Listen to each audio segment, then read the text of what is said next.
হালাল হারাম নির্ধারণকারী যাকে মানা হয় সে রব হয়ে যায়। যদি কোনো পার্লামেন্ট মেম্বার, সংসদ সদস্যরা হালাল হারাম নির্ধারণের ক্ষমতা থাকে, তারা রব হয়ে যায়। যে গণতন্ত্র কুফরি কেন, এর মাধ্যমে কুফর কেন? কুফরের অনেকগুলো কারণের একটা কারণ যে এখানে যারা সংসদ সদস্য নির্বাচিত হয় এদের হাতে হালাল হারাম নির্ধারণের ক্ষমতা থাকে। এরা চাইলে আল্লাহর হারামকে এরা হালাল করে দিতে পারে, এরা চাইলে আল্লাহর হালালকে হারামও করতে পারে। মাদককে আল্লাহ রাব্বুল আলামিন হারাম করে দিছে, কিন্তু আমাদের পার্লামেন্ট মাদককে বৈধতা দেয়, মাদককে লাইসেন্স দেয়। তাহলে আল্লাহর হারামকে তারা কি করেন? হালাল হালাল করেন।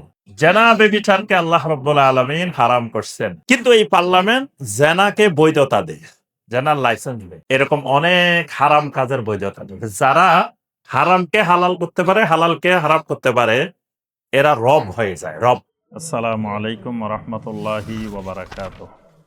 আলহামদুলিল্লাহি ওয়াহদা ওয়াসসালাতু ওয়াসসালামু আলা মান লা নাবিয়্যা বা'দা ওয়া আলা আলিহি ওয়া সাহবিহি ওয়া মাওয়ালা।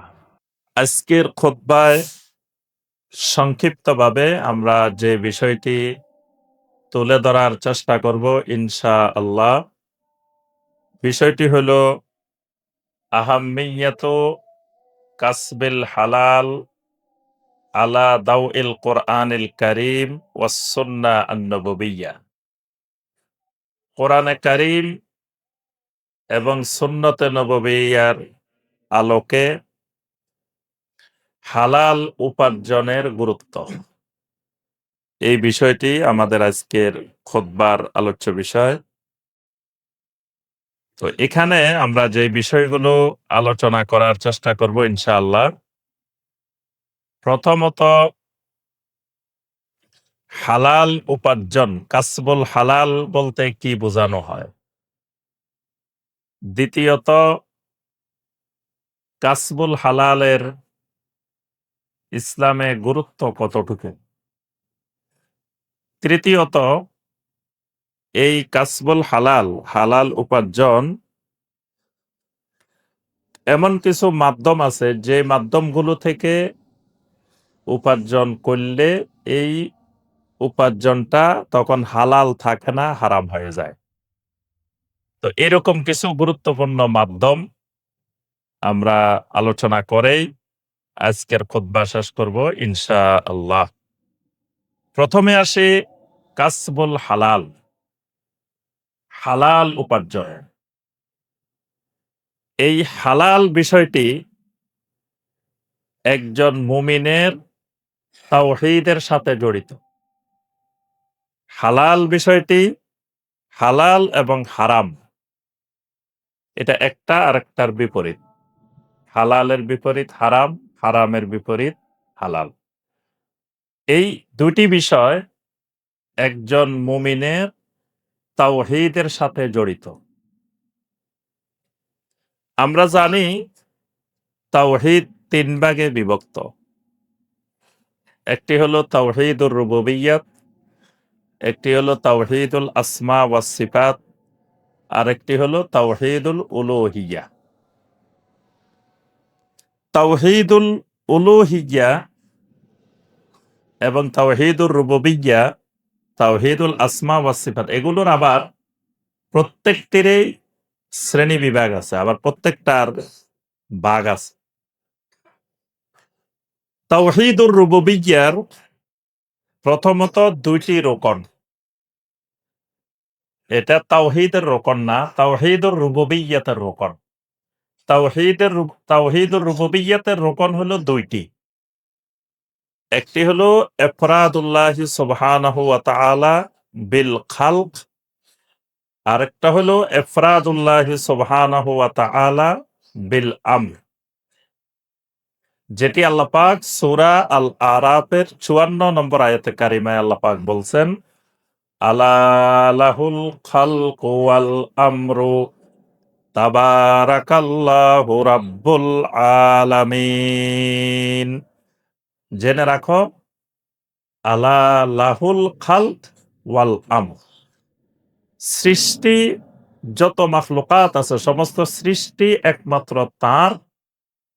সুতরাং নির্দেশ, হুকুম, আইন এটাও হবে একমাত্র তার। এটাই হলো তাবারাকাল্লাহু রাব্বুল আলামিন। আগের লাহু যার কথা বলা হয়েছে সে লাহু হইলেন তাবারাকাল্লাহু রাব্বুল আলামিন, অর্থাৎ সমস্ত আলমের যিনি একমাত্র রব সে আল্লাহ রাব্বুল আলামিনেরই হবে। এখানে আল্লাহ পাক তাওহীদুর রুবুবিয়্যাতের দুটি রূপান বর্ণনা করছেন, একটি হলো খালক আর একটি হলো আমর। এই দুটাই আল্লাহ রাব্বুল আলামিনের জন্য নির্দিষ্ট। এখন খালক যেটি, এটি তো আমরা বুঝি যে এটা, এই অংশটা আরবের মুশরিকেরাও স্বীকার করত। মানে এই রোপণটা আরবের মুশরিকেরাও স্বীকার করত। আরবের মুশরিকেরা কখনো বলতো না যে সৃষ্টি এটা অমুক দেবতার, সৃষ্টি এটা অমুকের, এরকম বলতো না। সমস্ত সৃষ্টিকে তারা আল্লাহরই বলে বিশ্বাস করত। এজন্য তাদেরকে জিজ্ঞাসা করা হলে মান খালাকাকুম, মান খালাকাস সামাওয়াতি ওয়াল আরদ, এগুলো জিজ্ঞাসা করা হলে তারা বলতো সায়াকুলুন আল্লাহ। তারা বলতো এগুলো তো লাইয়াকুলুন আল্লাহ, তারা বলতো অবশ্যই এগুলোর সৃষ্টিকর্তা খালেক আল্লাহ। দ্বিতীয় রোকন যেটা ইফরাদুল্লাহ সুবহানাহু ওয়া তাআলা বিল আমর, এটা আবার দুই ভাগে বিভক্ত। একটা হলো বিল আমরিল কাউনি আর একটা হলো বিল আমরিশ শরঈ। আল্লাহর আদেশ, আল্লাহর আইনগুলো দুই ভাগে বিভক্ত। একটা হলো আল্লাহর বিধান, আল্লাহর আইন এমন মাখলুক এই আইনের বাহিরে যাওয়ার সুযোগ নেই। তাও আন আও কারহান, ইচ্ছাই হোক অনিচ্ছাই হোক, আল্লাহর এই আইনের সামনে তাকে মাথা নত করতেই হবে, বাধ্যতামূলক। যেমন আমরা, আমাদের বয়স যত বাড়ে শরীরের পরিবর্তন ঘটে, এগুলো আমরা চাইলেও ধরে রাখতে পারি না। আমার চুল দাড়ি সাদা হয়ে যাচ্ছে, আমি হাজারো চেষ্টা করলেও এটাকে থামাইতে পারি না, এটা আমার কথা শুনে না। তাহলে কার কথা শুনে? যিনি এই শরীরকে সৃষ্টি করেছেন তার আইন শুনে, তার কথাই শুনে। আমার কথা শরীর শুনে না। তার অর্থ হলো এই আমরটা আমরে কাউনি, এটা হলো আল্লাহ রাব্বুল আলামিন এই আইনটাকে আমার কাছে ন্যস্ত করেন নাই, এটা সরাসরি রব্বুল আলামিন পরিচালনা করেন। সরাসরি রব্বুল আলামিনের আইন অনুযায়ী চলে। এটা মুমিনও মানতে হয়, কাফেরও মানতে হয়, নাস্তিকও মানতে হয়, সবাইকে মেনে চলতে হয়। এরকম অনেকগুলো বিষয় আছে, আল্লাহর এলেম, আল্লাহর কুদরত, এইগুলোর সবার জন্য আল্লাহর রহমত, এগুলো আমরা কাউনি। তা ওইটা আমাদের আলোচ্য বিষয় না, আমরা হালাল বুঝাইতে গিয়ে শ্রেণী বিভাগ বলছি। তা আরেকটা বিষয় হলো আমরে শরঈ। এই আমরে শরঈটাই হলো তাওহীদুর রুবুবিয়্যাতের মুখ্য বিষয়। এর আগে বলছে খালক, খালক মুশরিকেরাও মানতো, আমরাও মানি। এটার মধ্যে তেমন একটা তফাৎ নাই।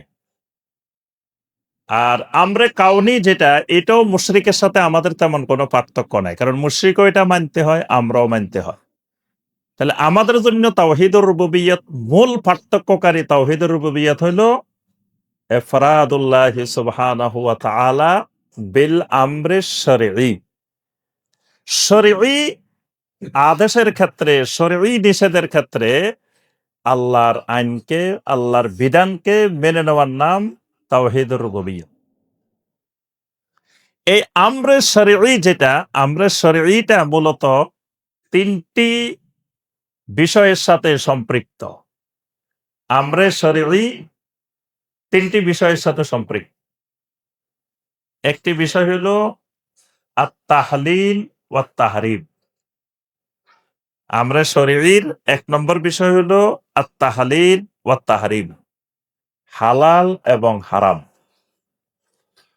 এক্ষেত্রে আল্লাহ রাব্বুল আলামিনকে একমাত্র হালাল এবং হারাম নির্ধারণকারী মেনে নেওয়ার নাম তাওহীদুর রুবুবিয়্যাত। এর পাশাপাশি আত-তাআতুল মুতলাকা, মানে নিঃশর্ত আনুগত্য আল্লাহর করা, এটা তাওহীদুর রুবুবিয়্যাত। আল হিসাব ওয়াল জাযা, আল্লাহ রব্বুল আলমিনের কাছে আমাকে একদিন হিসাব দিতে হবে। আল্লাহ সুবহানাহু ওয়া তাআলা আমাকে আমার সকল কৃতকর্মের যাজা দিবেন। এটা মেনে নেওয়ার নাম তাওহীদুর রুবুবিয়্যাহ। তাহলে এখানে আমরা আমাদের মূল পয়েন্ট যেটা যে হালালটা তাওহীদুর রুবুবিয়্যাতের একটি অংশ, গুরুত্বপূর্ণ অংশ। এজন্য হালাল হারাম নির্ধারণকারী যাকে মানা হয় সে রব হয়ে যায়। হালাল হারাম নির্ধারণকারী যাকে মানা হয় সে রব হয়ে যায়। যদি কোনো পার্লামেন্ট মেম্বার সংসদ সদস্যরা হালাল হারাম নির্ধারণের ক্ষমতা থাকে, তারা রব হয়ে যায়। যে গণতন্ত্র কুফরি কেন? এর মাধ্যমে কুফর কেন? কুফরের অনেকগুলো কারণের একটা কারণ যে এখানে যারা সংসদ সদস্য নির্বাচিত হয় এদের হাতে হালাল হারাম নির্ধারণের ক্ষমতা থাকে। এরা চাইলে আল্লাহর হারামকে এরা হালাল করে দিতে পারে, এরা চাইলে আল্লাহর হালালকে হারামও করতে পারে। মাদককে আল্লাহ রাব্বুল আলামিন হারাম করে দিছে। রিজসুম মিন আমালিশ শায়তান। আল্লাহ বলছেন এটা নাফাক, এটা শয়তানের কাজ। ফাজতানিবুহ, অতএব মাদক থেকে দূরে থাকুন। কিন্তু আমাদের পার্লামেন্ট মাদককে বৈধতা দেয়, মাদককে লাইসেন্স দেয়। তাহলে আল্লাহর হারামকে তারা কি করেন? কথা হালাল হালাল করেন। আল্লাহর হারামকে তারা হালাল করে। জেনা ব্যভিচারকে আল্লাহ রাব্বুল আলামিন হারাম করছেন। ওয়ালা তাকরাবুজ জিনা ইন্নাহু কানা ফাহিশা ওয়া সাআ সাবিলা। কিন্তু এই পার্লামেন্ট জেনাকে বৈধতা দেয়, জেনার লাইসেন্স দেয়। এরকম অনেক হারাম কাজের বৈধতা দেবে। যারা হারামকে হালাল করতে পারে, হালালকে হারাম করতে পারে, এরা রব হয়ে যায়, রব।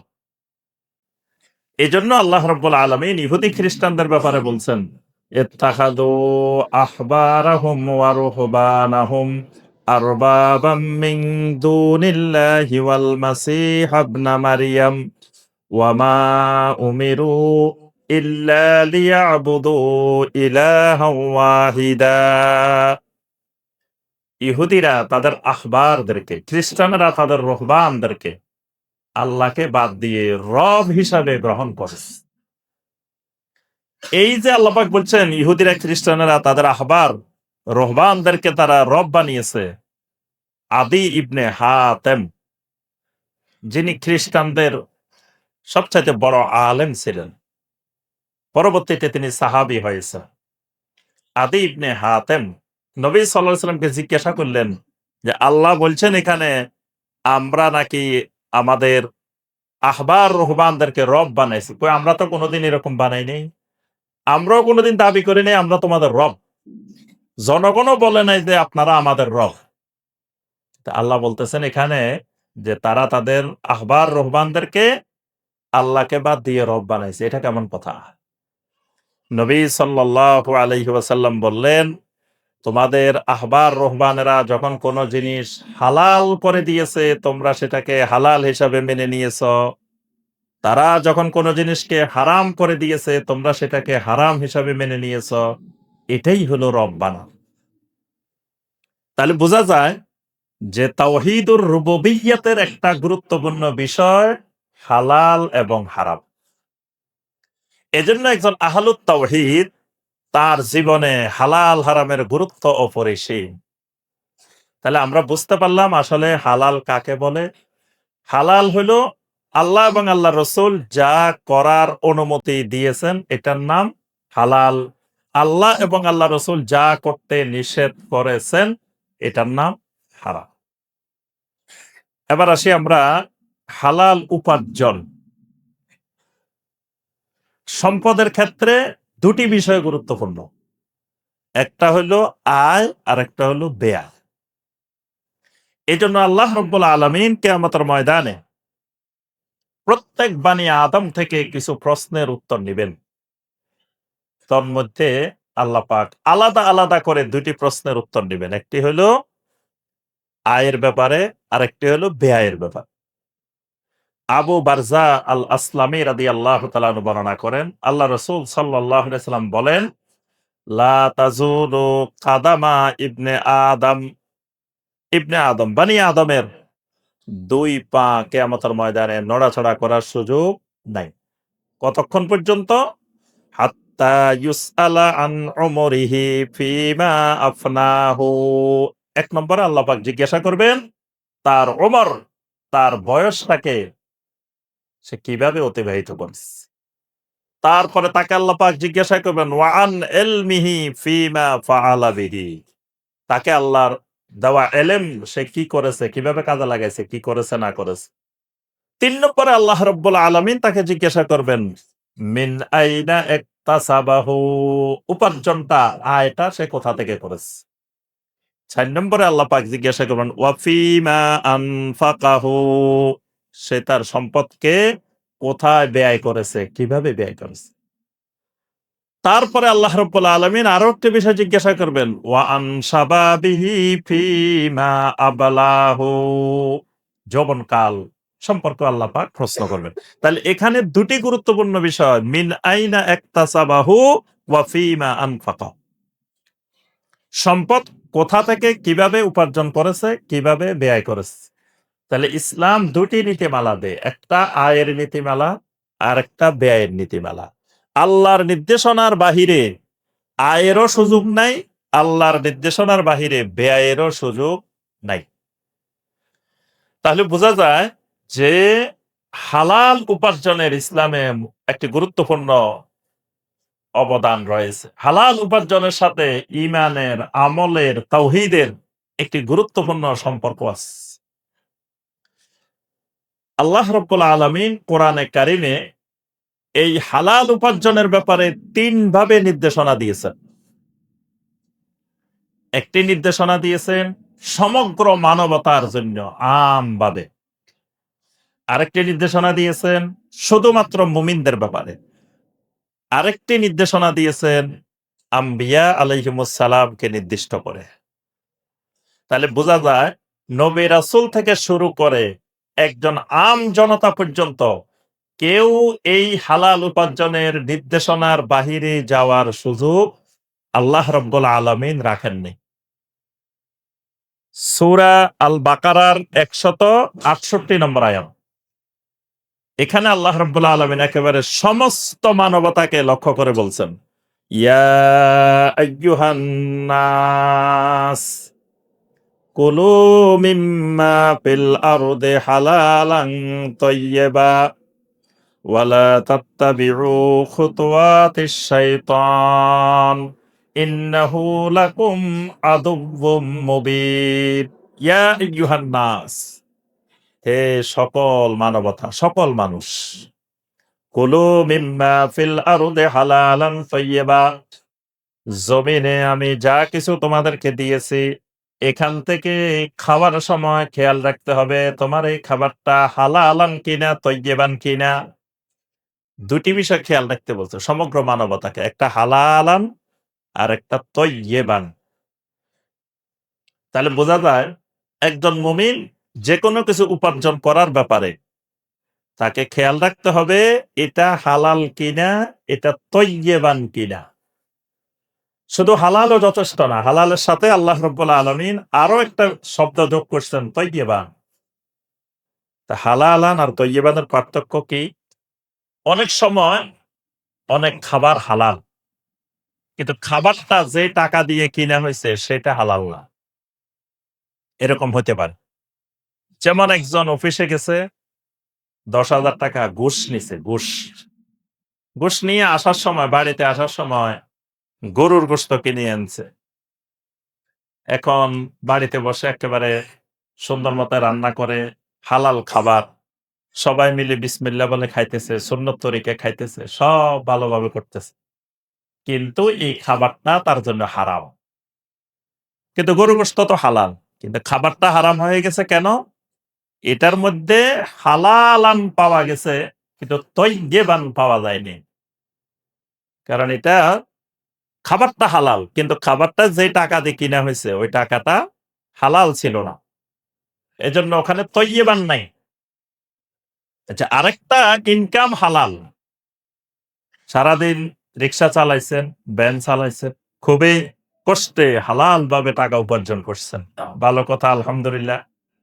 আসার সময় সিগারেট কিনে আনছে ১ প্যাকেট। টাকাটা হালাল, কিন্তু জিনিসটা হারাম। তাহলে বোঝা গেল এটার মধ্যে তয়্যিবান পাওয়া গেছে, কিন্তু হালালান পাওয়া যায় না। এজন্য এটাও খাওয়া যাবে না। তো এজন্য আল্লাহ রাব্বুল আলামিনের বিধান এমন, যার মধ্যে কোনো ফাঁক ফোকর নাই। এজন্য আল্লাহ রাব্বুল আলামিন সমগ্র মানবতাকে লক্ষ্য করে ২ টা জিনিস খেয়াল রাখতে বলছেন, হালালান তয়্যিবান।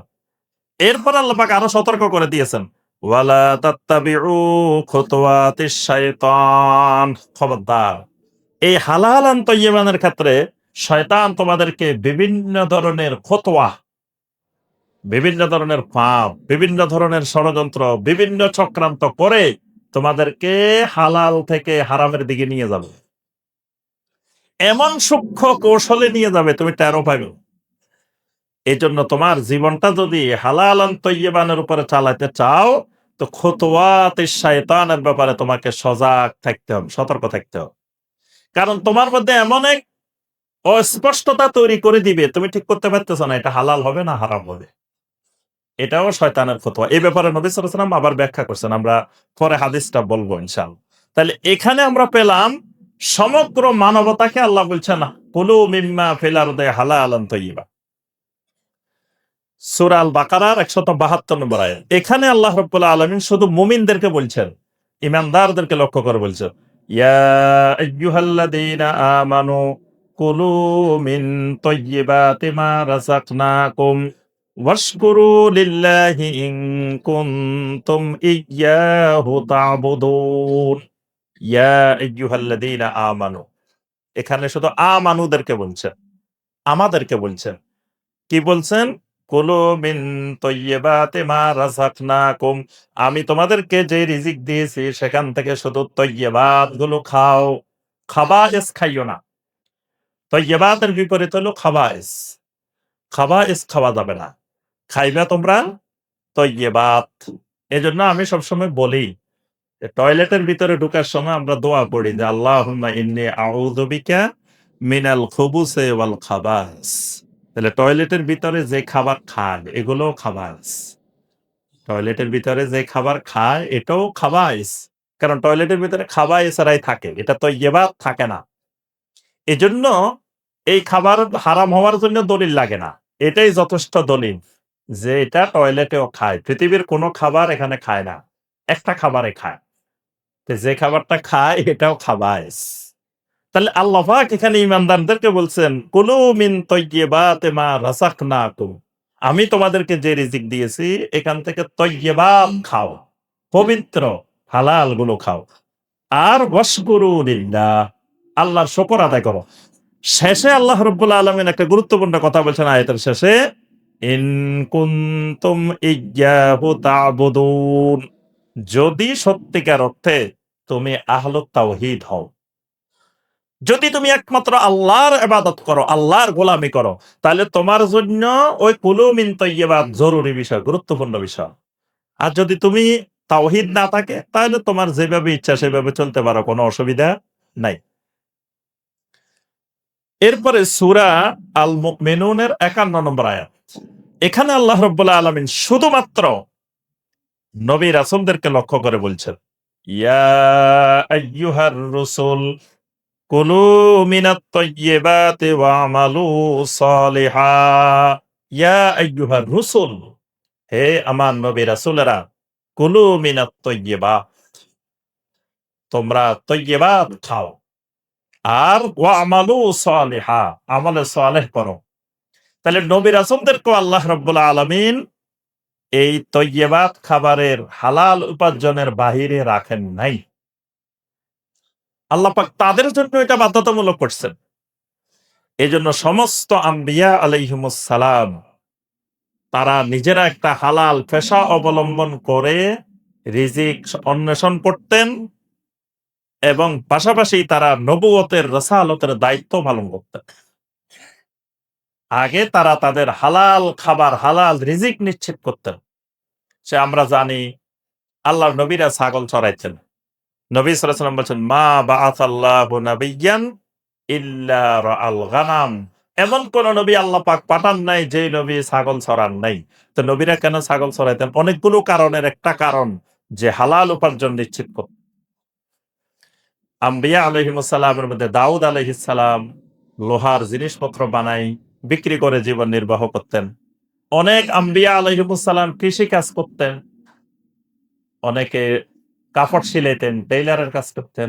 একেকজন একেক হালাল পেশা অবলম্বন করে রিজিক অন্বেষণ করতেন। কারণ নবী রাসূলদেরকে আল্লাহ পাক বলছেন, কুলু মিনাত তাইয়্যিবাতি ওয়া আমালু সলিহা। তাহলে আমরা বুঝতে পারি যে কেউ এই হালাল উপার্জনের নির্দেশনার বাহিরে নাই। সবাইকে আল্লাহ পাক নির্দেশনা দিয়েছে। এরপরে আমরা দেখি নবী সাল্লাল্লাহু আলাইহি ওয়াসাল্লাম এই হালাল উপার্জনের ব্যাপারে গুরুত্ব দিয়ে বলছেন। সহিহ মুসলিমের হাদিস, আবু হুরায়রা রাদিয়াল্লাহু তাআলা আনহু থেকে বর্ণিত। আল্লাহ রাসূল সাল্লাল্লাহু আলাইহি ওয়াসাল্লাম বলেন, ইন্নাল্লাহা তাআলা তাইয়্যিবুন লা ইয়াকবালু ইল্লা তাইয়্যিবা। আল্লাহ রাব্বুল আলামিন পবিত্র। তিনি পবিত্র বক্ষণকারী ছাড়া, হালাল বক্ষণকারী ছাড়া কারো থেকে আল্লাহ পাক কিছু কবুল করেন না। অর্থাৎ হালাল উপার্জন না হইলে তার ইবাদত কবুল করেন না। ওয়া ইন্নাল্লাহা আমারাল মুমিনিন বিমা আমারা বিহিল মুরসালিন। আল্লাহ পাক যেই নির্দেশনা মুমিনদেরকে দিয়েছেন, একই নির্দেশনা নবী রাসূলদেরকে আল্লাহ পাক দিয়েছেন। এরপরে নবী সাল্লাল্লাহু আলাইহি ওয়াসাল্লাম দুটো আয়াত তেলাওয়াত করে শুনাইলেন। শোনানোর পরে বললেন, সুম্মা যাকারার রাজুল ইউতিলুস সাফার আশআসা আগবারা। নবী সাল্লাল্লাহু আলাইহি ওয়াসাল্লাম বললেন, এমন একজন ব্যক্তি লম্বা সফর করছে, সফর করে একেবারে ধুলায় মলিন হয়ে গেছে, চুলগুলা মাথা সব উস্কো খুস্কো হয়ে গেছে, লম্বা সফর মরুভূমির পথে। এখন সফর অবস্থায় দোয়া কবুল হয়। ইয়ামুদ্দু ইয়াদাইহি ইলাস সামা। এই আল্লাহর বান্দা আল্লাহর দিকে দুই হাত তুলে দোয়া করতেছে, ইয়া রাব্বি ইয়া রাব্বি, আল্লাহ আমার গুনাহ মাফ করেন, আল্লাহ আমার এটা করেন, আল্লাহ আমার এটা সহজ করেন, খালি দোয়া করতেছে। নবী সাল্লাল্লাহু আলাইহি ওয়াসাল্লাম বলেন, ওয়া মাতআমুহু হারামুন ওয়া মাশরাবুহু হারামুন ওয়া গুযিয়া বিল হারাম ফাআন্না ইউস্তাজাবু লিযালিক। এই লোকের খাবার হারাম, এই লোকের পানীয় হারাম, এই লোকের গেজা হারাম, কেমন করে আল্লাহ রাব্বুল আলামিন তার দোয়া কবুল করবেন? অর্থাৎ এই হারাম উপার্জনকারী যত দোয়া করুক, সফর অবস্থায় দোয়া করুক, হজে যায় দোয়া করুক, যেখানে যায় দোয়া করুক, ফাআন্না ইউস্তাজাবু লিযালিক, তার দোয়া কেমন করে কবুল হবে? অর্থাৎ হালাল উপার্জন না হইলে দোয়া কবুল হয় না, হালাল উপার্জন না হইলে ইবাদত কবুল হয় না। আচ্ছা, আরেকটি হাদিসে নবী সাল্লাল্লাহু আলাইহি ওয়াসাল্লাম উম্মতকে নির্দেশনা দেন, সহিহ মুসলিমের হাদিস। মানুষ হারাম কাজের দিকে, হারাম উপার্জনের দিকে ধাবিত হওয়ার পিছনে অন্যতম একটি কারণ, মানুষ সবসময় উপরের দিকে তাকায়, নিচের দিকে তাকায় না। মানুষের অভ্যাস, মানুষ সবসময় উপরের দিকে তাকাইতে পছন্দ করে, নিচের দিকে তাকায় না। মানুষ সবসময় দেখবেন তাদের দৃষ্টি হলো গুলশান, বনানী, বারিধারা, যে ওখানকার মানুষ কেমনে চলে। মানুষের দৃষ্টি আমেরিকা, ইউরোপ, এইদিকে তাকায়। আল্লাহ রাব্বুল আলামিন যদি মানুষকে এখতিয়ার দিতেন, দুনিয়াতে আসার আগে আল্লাহ যদি জিজ্ঞাসা করতেন, বান্দা তুমি কোন দেশে যাইতে চাও, তুমি একটা অ্যাপ্লিকেশন পূরণ করে দাও, তো সবাই আমেরিকা আর ইউরোপের নাম দিত, বাংলাদেশ খালি পড়ে দেখতো। কোন মানুষই এখানে আসার সম্ভাবনা ছিল না। সবাই নাম দিয়ে দিত, আমি আমেরিকা যেতে চাই, আমি কানাডা যেতে চাই, আমি ইউরোপে যেতে চাই। মনে হয় এই জমিন খালি পড়ে দেখতো আল্লাহ যদি মানুষের থেকে জিজ্ঞাসা করতেন। এখন মানুষের অভ্যাস, মানুষ খালি ওই উপরের দিকে তাকায়, নিচের দিকে তাকায় না। মানুষ ফিলিস্তিনের দিকে তাকায় না, মানুষ কঙ্গো প্রজাতন্ত্রের দিকে তাকায় না, মানুষ আফ্রিকার বিভিন্ন দেশ, মানুষ কি কষ্টে জীবনযাপন করতেছে সেই দিকে মানুষ তাকায় না। মানুষ খালি বিলাসী জীবনযাপনের দিকে থাকে। বাংলাদেশে রেল লাইনের পাশে কত মানুষ শুয়ে আছে, বাড়ি নাই, ঘর নাই, কত মানুষ প্লাস্টিকের একটা বস্তির একটা তাঁবু বানায় শুয়ে রয়েছে, এদিকে মানুষ তাকায় না। সব তাকায় গুলশান, বনানী, বারিধারার দিকে। এই যখনই মানুষ এরকম উপরের দিকে তাকায়, তখন তার অন্তরে হারাম উপার্জনের দিকে মন ওইদিকে চলে যায়। কারণ আমারও এরকম হতে হবে, আমারও এরকম হতে হবে, আমিও উপরে উঠতে হবে। কিন্তু আল্লাহ পাক আমার নিচে যারা আছে তাদেরকে কি অবস্থা রাখছেন, তার তুলনায় তো আল্লাহ পাক আমাকে অনেক ভালো রাখছেন। নিচের দিকে তাকান। এই জন্য নবী সাল্লাল্লাহু আলাইহি ওয়াসাল্লাম উম্মতকে নির্দেশনা দেন, উনজুরু ইলা মান হুয়া আসফালা মিনকুম। সবসময় আমার উম্মত তোমরা তাকাইবা তোমাদের থেকে নিচের দিকে যারা আছে ওই দিকে তাকাও, ওই দিকে লক্ষ্য করো। ওয়ালা তানজুরু ইলা মান হুয়া ফাওকাকুম। তোমাদের উপরের দিকে যারা আছে ওদের দিকে তাকাইও না, সবসময় নিচের দিকে তাকাও। তাকাইলে সুবিধাটা কি? ফাহুয়া আজদারু আল্লাহ তাজদারু নি'মাতাল্লাহি আলাইকুম। আল্লাহ তোমার উপরে যে নিয়ামত দিবেন সেই নিয়ামত শুকরিয়া আদায় করা তোমার জন্য সহজ হয়ে যাবে। সুবহানাল্লাহ। তবে কিয়ামতের আগে এমন একটা সময় আসবে মানুষ হালাল হারামের দিকে তাকাবে না। সহিহ আল বুখারীর হাদিস, আল্লাহ রাসূল সাল্লাল্লাহু আলাইহি ওয়াসাল্লাম বলেন, ইয়াতি আলান নাসে জামানুন, আমার উম্মতের সামনে এমন একটা যুগ, এমন একটা সময় এসে যাবে, লা ইউবালিল মারউ মা আখাযা মিনহু, মানুষ পরোয়া করবে না তার সম্পদটা কোথা থেকে আসতেছে, কিভাবে আসতেছে, এইদিকে তাকানোর দরকারে মনে করবে না। আমিনাল হালালে আমিনাল হারাম, এটা কি আমার হালাল থেকে আসতেছে নাকি হারাম থেকে আসতেছে, এটা দেখার দরকার নাই। টাকা হইলেই হয়েছে, সম্পদ হইলেই হয়েছে, যেখান থেকে আসুক। কিয়ামতের আগে এইরকম একটা সময় মানুষের সামনে চলে আসবে, যেটা আমরা নিয়মিত দেখতে পাচ্ছি। সুফিয়ান সাউরি রাহমাহুল্লাহ বলেন, আমরা অনেক সময় হালালেরও 10 ভাগের 9 ভাগ ছেড়ে দিতাম। কুন্না নাদউ তিসআতা আশারিল হালাল মাখাফাতাল উকুই ফিল হারাম। হারামে লিপ্ত হওয়ার আশঙ্কায় হালাল জিনিসেরও 10 ভাগের 9 ভাগ ছেড়ে দিতাম আমরা। এই আশঙ্কা যে আমার কোনো কিছু হারামের মধ্যে ঢুকতেছে কিনা, হারামের মধ্যে যাচ্ছে কিনা, এই ভয়ে। একটু আগে আমরা বলছিলাম যে ওয়ালা তাত্তাবিউ খুতুওয়াতিশ শায়তান, আল্লাহ পাক বলছে শয়তানের খুতোয়া অনুসরণ করিও না। শয়তান কি করে? হালাল হারামের মাঝখানে একটা অস্পষ্ট জিনিস তৈরি করে। তো নবী সাল্লাল্লাহু আলাইহি ওয়াসাল্লাম বলেন, ইন্নাল হালালা বায়্যিনুন ওয়া ইন্নাল হারামা বায়্যিনুন, হালালও স্পষ্ট, হারামও স্পষ্ট। ওয়া বাইনাহুমা উমুরুন মুশতাবিহাত লা ইয়ালামুহুন্না কাসীরুম মিনান নাস। তবে এই দুইয়ের মাঝখানে কিছু অস্পষ্ট জিনিস আছে, এগুলো অধিকাংশ মানুষেরাই জানে না। মানুষ এই অস্পষ্টগুলোকে হালাল মনে করে। নবী সাল্লাল্লাহু আলাইহি ওয়াসাল্লাম বলেন, ফামানিত্তাকাশ শুবুহাত ইস্তাবরা লিদীনিহি ওয়া ইরদিহি। যে ব্যক্তি এই সন্দেহপূর্ণ অস্পষ্ট জিনিসগুলা থেকে নিজেকে বাঁচায় রাখলো, সেই তার দিনকে হেফাজত করলো, সে তার আত্মসম্মানকে, তার স্বার্থকে সে হেফাজত করলো। ওয়ামান ওয়াকা ফিশ শুবুহাত ওয়াকা ফিল হারাম, ওই সন্দেহের মধ্যে সে যদি ঢুকে তাহলে সে হারামের মধ্যে ঢুকে যাবে। এখানেই শয়তান শুবুহাত তৈরি করে, এখানেই শয়তান খুতওয়াত তৈরি করে।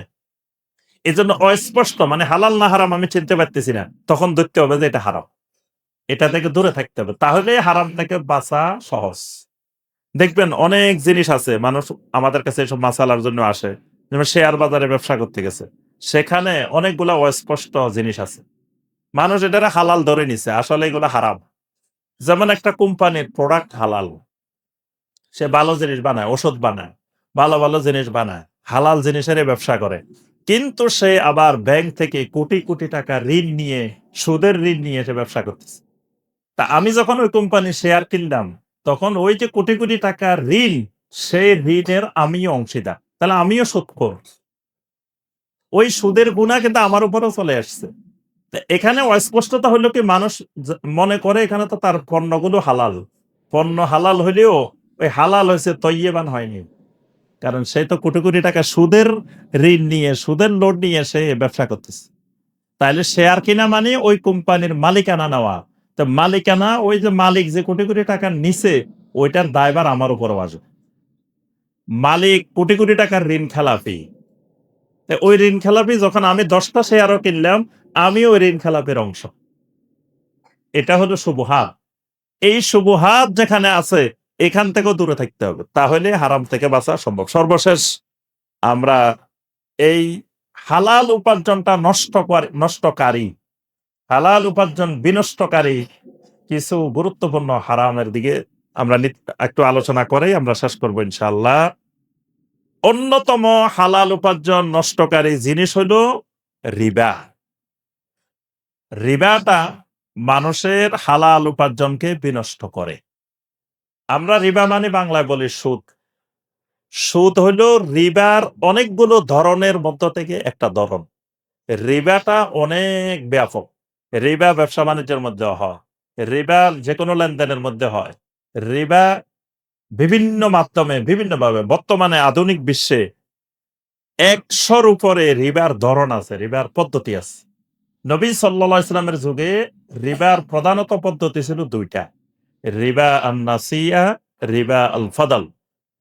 তা আমরা রিবার বিস্তারিত আলোচনা যাচ্ছি না। এই দুইটা ছিল নবী সাল্লাল্লাহু আলাইহি সাল্লামের যুগে সুদের পদ্ধতি, রিবার পদ্ধতি। বর্তমানে রিবার শতাধিক পদ্ধতি আছে। আধুনিক অনেক ধরন আছে যেগুলোর মধ্যে রিবা জড়িত। কিন্তু মানুষ বুঝতেছে না যে এগুলোর মধ্যে রিবা জড়িত। মানুষ জানারও চেষ্টা করতেছে না, বোঝারও চেষ্টা করতেছে না। এজন্য রিবার সাথে কোনো সম্পর্ক থাকলে আমার উপার্জন হালাল হবে না। কারণ রিবাকে আল্লাহ রাব্বুল আলামিন ৫ বার আয়াত নাযিল করে হারাম করছেন। আমরা জানি মাদক হারাম করা হয়েছে ৩ বার। ৩ বার ৩ স্তরে আয়াত নাযিল করে আল্লাহ রাব্বুল আলামিন মাদককে হারাম করছেন। কিন্তু সুদকে আল্লাহ রাব্বুল আলামিন রিবাকে ৫ স্তরে আয়াত নাযিল করে হারাম করছেন। তাহলে বোঝা গেল মাদকের চেয়ে সুদ, রিবা আরো মারাত্মক। মাদকের চেয়ে জেনার চেয়ে সুদ আরো মারাত্মক। নবী সাল্লাল্লাহু আলাইহি ওয়াসাল্লাম বলেন, দিরহামু রিবা ইয়াকুলুহু রাজুলু ওয়া হুয়া ইয়ালামু। জেনে শুনে যে ১ দিরহাম সুদ খায়, এটা আসাদ্দুম মিন সিত্তাতি ওয়া সালাসিনা জানিয়া।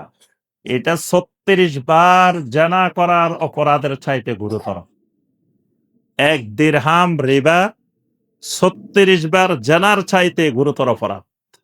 তাহলে বোঝা যায় যে এটা মারাত্মক একটা অপরাধ। যেটা সুদের, এটা জানার চাইতে মাদকের চাইতেও বড় অপরাধ। এবং এই অপরাধের কারণে অনেক বান্দার অধিকার নষ্ট হয়, এবং এটার সাথে বান্দার অধিকার নষ্ট হয়, আল্লাহর অধিকার নষ্ট হয়, অনেকগুলো অপরাধের সাথে যুক্ত। এজন্য রিবা, সুদের সাথে সম্পর্ক, এটা মানুষকে হালাল উপার্জন থেকে দূরে সরায়। এরপরে দেখা গেছে গারার। গারার মানুষকে হালাল উপার্জন থেকে দূরে সরায়। গারার মানে রিবার পরে মারাত্মক হলো গারার। গারার মানে, এটার বিস্তারিত ব্যাখ্যায় যাব না আমরা, সংক্ষিপ্ত কথা, গারার মানে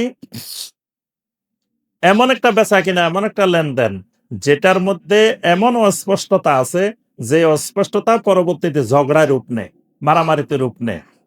এই অস্পষ্টতাটাকে শরঈ পরিভাষায় বলা গারার। নাহা রাসূলুল্লাহ সাল্লাল্লাহু আলাইহি ওয়াসাল্লাম আন বাইইল গারার। নবী সাল্লাল্লাহু আলাইহি ওয়াসাল্লাম বাইউল গারারকে নিষেধ করেছেন। এজন্য গারার হালাল উপার্জনকে বিনষ্ট করে। হালাল উপার্জনকে বিনষ্ট করে আপনার মাইসের, জুয়া। জুয়ার অনেক ধরনের প্রকার আছে। বর্তমানে অনলাইন জুয়া, বিভিন্ন ধরনের জুয়া আছে। এই জুয়া হালাল উপার্জনকে বিনষ্ট করে। এরপরে হালাল উপার্জনকে বিনষ্ট করে তাগরির, তাদলিস, গাবান। তারপর আরো বিশ্বে আধুনিক অনেক জিনিস আছে। আপনার এলসি খুলতে গিয়ে লেটার অফ ক্রেডিট, এখানে যদি শরীয়ী পদ্ধতিতে না হয়, এখানে গারার ঢুকে, এখানে রিবা ঢুকে। তারপরে আপনার ক্রেডিট কার্ড, এখন মানুষের হাতে হাতে কার্ড ব্যবহার করে, ক্রেডিট কার্ড, ডেবিট কার্ড। এই ক্রেডিট কার্ডের মাধ্যমে রিবা ঢুকে, এটার মাধ্যমে হালাল উপার্জন বিনষ্ট হয়। এরকম আধুনিক অনেক ধরনের পদ্ধতি আছে যে পদ্ধতিগুলোর মাধ্যমে হালাল উপার্জনকে বিনষ্ট করে দেয়। এরপরে হালাল উপার্জন কিন্তু এর ভিতরে কিছু জিনিস আবার নষ্ট করে, যেমন জাকাত দেয় না। সম্পদ আছে হালাল সম্পদ, কিন্তু জাকাত দেয় না। সম্পদ আছে, ওষুধ দেয় না, তাহলে হালাল উপার্জন তার বিনষ্ট হয়ে যায়। আবার দেখা গেছে জমির ফসল হালাল, কিন্তু সে বনের জমিটা দেয় নাই, বনের জমি রাখে দিছে। তাহলে বনের জমি রাখে দেওয়ার কারণে এই জমিতে যা ফসল উৎপন্ন হচ্ছে, ফসলগুলো কিন্তু হালাল হচ্ছে না, ফসলগুলো হারাম হয়ে যাচ্ছে, তার হালাল উপার্জন নষ্ট হয়ে যাচ্ছে। কারো হক রয়ে গেছে জমিনের মধ্যে, কোনো হকদারের, তাইলে তার এই ফসল, এই সম্পদ তার হালাল হচ্ছে না। শিল্পের মাধ্যমে উপার্জন করা ইসলামে হালাল, কিন্তু শিল্পের মধ্যে যদি হারাম জিনিসের শিল্প হয়, যেমন ধরেন চুল কাটা হালাল, চুল কাটার সাথে এই আল্লাহর বান্দা দাড়িও কাটে, তখন এর হারাম হয়ে গেছে, উপার্জন হারাম। আবার দেখা গেছে বাড়ি ভাড়া দিছে, বাড়ি ভাড়া দেওয়া হালাল, কিন্তু বাড়ি ভাড়া দিতে গিয়ে ওই সেলুনের কাছে বাড়ি ভাড়া দিছে, সেলুনে দাড়ি কাটি কাটি যা উপার্জন করতেছে তার গুনাহ হইতেছে, যিনি বাড়ি ভাড়া দিচ্ছেন ওনারও গুনাহ হইতেছে, ওনার উপার্জন হারাম হয়ে যাচ্ছে। সুদী ব্যাংক, সুদী আর্থিক প্রতিষ্ঠানকে বাড়ি ভাড়া দিছে, এই বাড়ি ভাড়ার মাধ্যমে যা পাচ্ছে এগুলো তার হারাম উপার্জন, এটা হালাল হচ্ছে না। মানে তার বাড়ি ভাড়া নিয়ে, তার দোকান ভাড়া নিয়ে যদি দিন বিরোধী কোনো কাজ করা হয়, হারাম কোনো কাজ করা হয়, তো এই বাড়ি ভাড়াও জায়েজ নাই, এই বাড়ি ভাড়াটাও তার হারাম উপার্জন হয়ে যাচ্ছে। এভাবে আপনার যেই জিনিস খাওয়া হারাম, যে জিনিস ব্যবহার করা হারাম, এই জিনিসের ব্যবসা করাও হারাম। দোকানে সব জিনিস হালাল বিক্রি করে, মাঝখান দিয়ে সিগারেটও বিক্রি করে, তাহলে এই হারাম, তার উপার্জনটা হারাম হয়ে যাচ্ছে। চা বিক্রি করে হালাল জিনিস, ভালো কথা, কিন্তু সাথে বিড়ি সিগারেটও বিক্রি করে, তাই এবার তার উপার্জন হারাম। এইভাবে শয়তানের খতোয়া, মানে শয়তান একটা দুটা হারাম জিনিস ঢুকাই ঢুকাই, একটা দুটা অস্পষ্ট ঢুকাই আমাদের উপার্জনকে হারাম করে দিত। সম্মানিত মুসল্লিয়ানে কেরাম, এই জন্য আমাদেরকে বর্তমানে খুবই সতর্কভাবে জীবনযাপন করতে হবে। কারণ প্রত্যেকটা লেনদেন, প্রত্যেকটা বেচা কিনা, প্রত্যেকটা বিষয়ের সাথে কম বেশি অনেক ধরনের হারাম জড়িত আছে, সূক্ষ্ম সূক্ষ্ম হারাম, খুতওয়াতে শয়তান ঢুকানো আছে। এগুলো খেয়াল করে আমাদেরকে লেনদেন করতে হবে, তাহলেই হালাল উপার্জনের উপরে চলা যাবে। হালাল উপার্জন করে যদি অল্প ইবাদত করি, তা আল্লাহ রাব্বুল আলামিনের কাছে এটা মাকবুল হবে, আল্লাহর কাছে গ্রহণযোগ্য হবে। এখন হারাম উপার্জন করে যদি আল্লাহর নিষেধাজ্ঞা অমান্য করে হারাম উপার্জন করি, তাহলে আমাদের ইবাদতে সমস্যা হবে, ঈমানের সমস্যা হবে, আমলের সমস্যা হবে। আল্লাহ রাব্বুল আলামিন আমাদেরকে হালাল উপার্জনের উপরে জীবন নির্বাহ করার তৌফিক দান করুন। আকুলু কাউলি হাযা ওয়া আস্তাগফিরুল্লাহ লি ওয়া লাকুম ফাস্তাগফিরুহু ইন্নাহু হুয়াত তাওয়াবুর রহিম।